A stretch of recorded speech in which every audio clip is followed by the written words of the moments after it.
So guys, for the first step, you want to get into this screen. Now to get here, you want to turn off your computer from the power button and then turn it back on again. As soon as it turns on, you want to turn it off again and then turn it back on again. You want to repeat this 3 times. So you want to turn off your computer from the power button and then turn it back on again. As soon as it turns on, you want to turn it off again and then turn it back on again. You want to repeat this 3 times, and then on the 4th time, when you turn your computer on again, it will then take you into this screen. It's going to be saying that your PC did not start correctly. You want to click on Advanced Options. And now once you're on this, you want to click on Troubleshoot, Advanced Options, and then Command Prompt. And now this will come up. And now once you're on this, you want to type in bootrec /fix mbr and then click on Enter.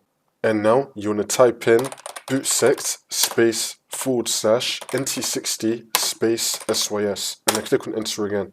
And now you want to type in bootrec /fix boot and then click on Enter again. And now you want to type in bootrec /scan os, click on Enter again. Wait for this to load. And now you want to type in bootrec /rebuild BCD and then click on Enter. Wait for this to load. And now once that's been done, we can now resolve this. For the next step, you want to click on Troubleshoot, Advanced Options, and then Startup Repair. It's now going to start diagnosing your PC. Wait for this to load. It's now going to start attempting repairs. And it should now boot you back into Windows, and then the problem should be fixed.